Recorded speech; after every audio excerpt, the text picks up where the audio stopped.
Hello বন্ধুরা, শুভ দুপুর সকলকে।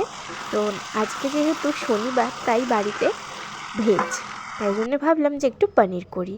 তো পনিরটাকে দেখো আমি কি দিয়ে করছি। আগে তো একটু নুন হলুদ মাখিয়ে পনিরটা ভেজে নিলাম, তারপরে কড়াইয়ের তেলের মধ্যে খানিকটা কড়াইশুঁটি দিলাম আর দিলাম আদা টমেটো পেস্ট।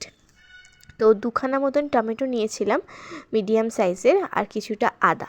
তো একসাথে পেস্ট করে নিয়ে আমি পেস্টটা ঢেলে দিয়েছি, আর দিয়েছিলাম চেরা কাঁচা লঙ্কা দুটো। তারপরে যেমন নুন হলুদ লঙ্কার গুঁড়ো জিরে গুঁড়ো দিয়ে আমি দেখো মশলাটাকে খুব ভালো করে কষিয়ে নিয়েছি।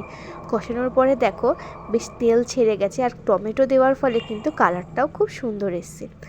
এইবার দেখো আমি কাজু বাদাম বাটা দিলাম। তো মোটামুটি 10-12টা কাজু বাদাম ছিল। 10-12টা কাজু বাদামকে আমি খানিকক্ষণ জলে ভিজিয়ে রেখে তারপরে পেস্ট করে নিয়ে দিলাম। তো এটা দেওয়ার পরও আমি বেশ খানিকক্ষণ আবার কষাবো। তো কষানোর সময় কিন্তু গ্যাসটা তোমরা লোতেই রাখবে।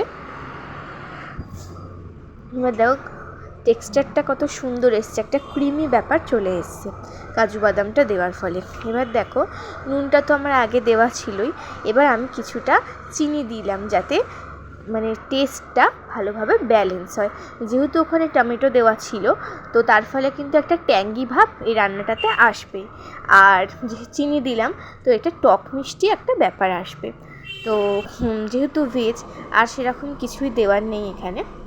এবার দেখো আমি অল্প একটু জল দিয়েছিলাম, মানে মিক্সি ধুয়ে যেটুকু জল হয়েছিল দেওয়ার পরে আমি কিছুটা ধনে পাতা কুচি দিয়েছিলাম, আর ওপর দিয়ে দিলাম একটুখানি গরম মশলা গুঁড়ো। তো তোমরা ধনে পাতার বদলে কিন্তু কাসুরি মেথিও ইউজ করতে পারো। কাসুরি মেথি ইউজ করলেও কিন্তু টেস্টটা খুব সুন্দর আসে এবং আরও টেস্ট বেড়ে যায়। তো দেখো এটা আমি মানে আমার হয়েই গেছে, গ্যাসটা আমি বন্ধ করে দিয়েছি। তো এরকম হচ্ছে তার ফাইনাল লুক।